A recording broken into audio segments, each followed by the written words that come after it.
अस्सलाम वालेकुम dear students. आज इस टॉपिक में हम डिस्कस करेंगे assumptions and limitations of law of demand. Law of demand. हमने ऑलरेडी लॉ ऑफ डिमांड को डिस्कस किया है that the law shows inverse or opposite relationship between price and quantity demand, other things remaining same. Those other things other than price, that means income of the consumers, weather, tastes, preferences, fashions, price of related goods, they all remain same. First, I will take what are the assumptions of law of demand. Assumptions of law of demand. Then we will discuss the limitations of law of demand. Every law in social science is based on some assumptions. That means suppositions. Which things we keep constant and which things we take as variable. So variable means those things which change over time, and constants are those which do not change their value. So Marshall has kept some things or some factors constant while propounding this law. What are those things which Marshall has kept constant? So Marshall says that if there is change in those factors, the law may not apply. Only and only the law will function when those things, the things or factors other than price will remain constant. What are those things? What are those assumptions? What are those factors which Marshall kept constant? Then this law will function, or this law may work in the market. First of all, first assumption which Marshall kept constant is the income of consumers. Income of consumers. Marshall says that if the income of consumers remain constant,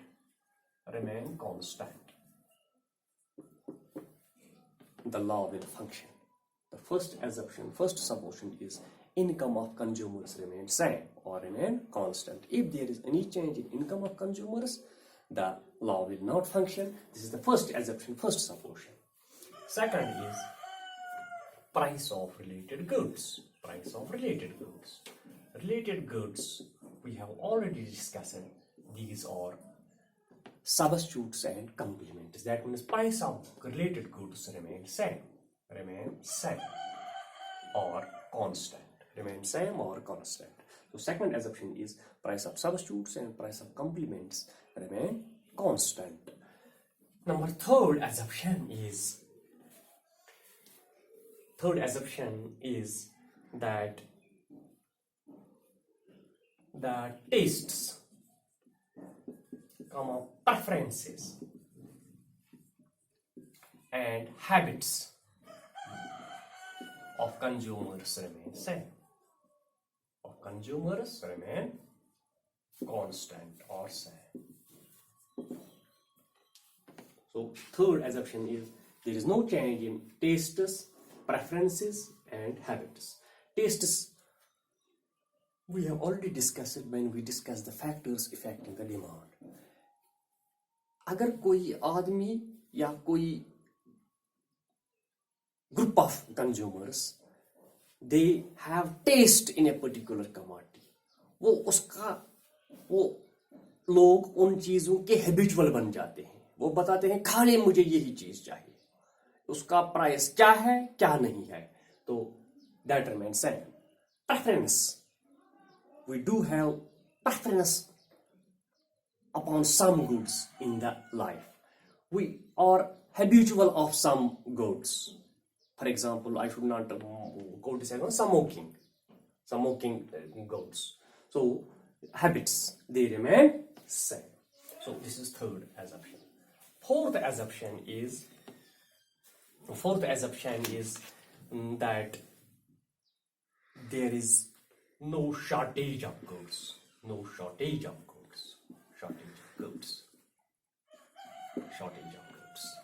There is no shortage of goods. If people expect that in future there is shortage of goods, they will consume or they will purchase more and more. Sorry, not consume. They will purchase more and more at present without caring prices. Whether prices are high or prices are low, they will not care about prices, but they will purchase because they fear that this good may become scarce in future. So these are four assumptions, and the fifth one I will quote. It is weather. If there is no change in weather, remains same.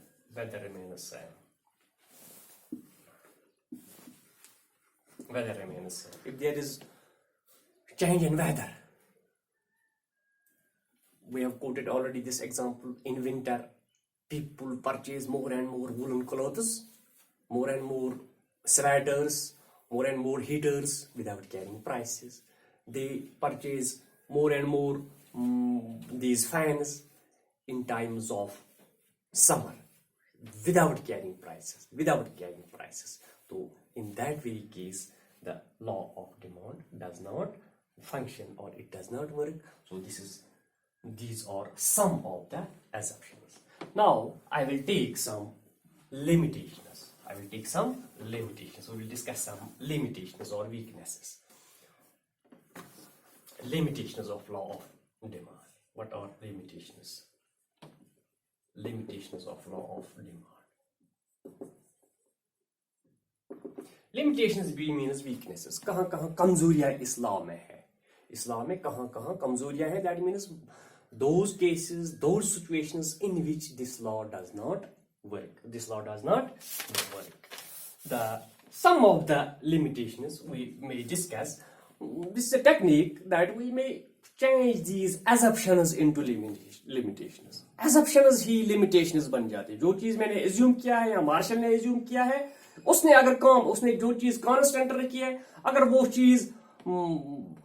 वो factor apply होता है, वो same नहीं रहा है, उसने अपना value change किया है, that becomes a weakness. One of the assumption which Marshall kept, that income of the consumers remain same. If income of consumers change,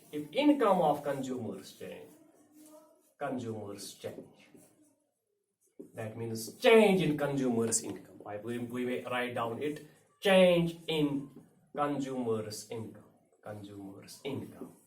So this becomes one of the limitations. If there is change in consumers' income, अगर कोई consumer per month 5,000 कमाता था, if the income of a consumer is 5,000 rupees, and for example his or her income changes abruptly from 5,000 to 20,000, he will not care about price. He will purchase more and more. For example, in case of windfall gains, sometimes windfall gains, अचानक किसी के जेब में पैसा आता है, पता नहीं चलता है कहां से पैसा आ गया, तो वो उस वक्त प्राइस की तरफ नहीं देखता है. उसकी फैमिली जो है या खुद वो है, वो ज्यादा खर्च करता है ये देखने के बगैर कि क्या इसका प्राइस कम है या ज्यादा है. तो उस वक्त मार्शल कहता है कि this law will not function, and this becomes the great weakness in the law. The second is change in price of related goods.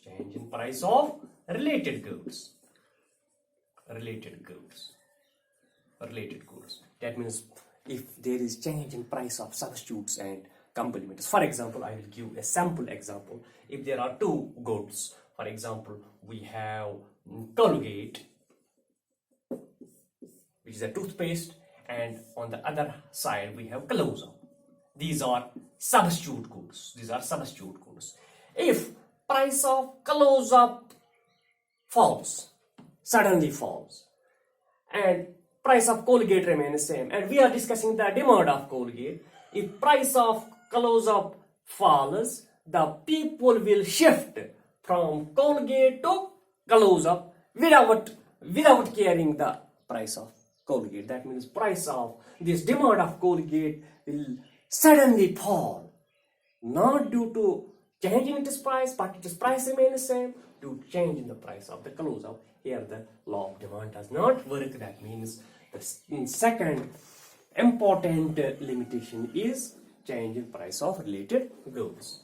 Third is, if there is change in tastes, preferences, fashions, and habits.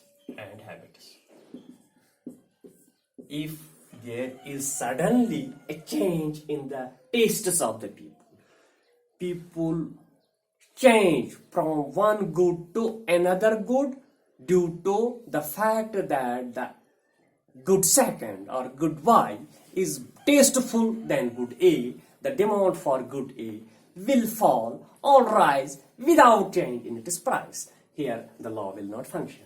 If there is change in the preferences of the consumers, change in the fashions in the market, a new good becomes fashionable in the market, people will leave the purchases demand of old goods without caring their prices. If there is change in the habits of the people become habitual of a new commodity or a new good, they will prefer it, they will consume it, they will purchase it more and more without caring its prices. Here the law will not function, law will not apply. The important one is in case of perishable goods. In case of perishable goods. In case of perishable goods, the law does not function. Perishable goods are those goods which are not durable, which do not last for a long period of time.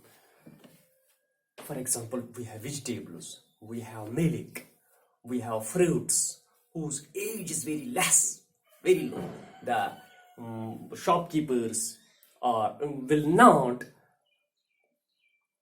able to keep it for a long period of, cannot store it for a long period of time. So in case of these goods, the law of demand does not function. They have to sell it more and more at decreased prices. So in case of perishable goods, this law does not function. The most important one is, which is always discussed, that is in case of giffen goods. Very important type of goods. There are so many types of goods: normal goods, inferior goods, giffen goods. Here in case of giffen, this is a kind of inferior good. Giffen good is a kind of inferior good.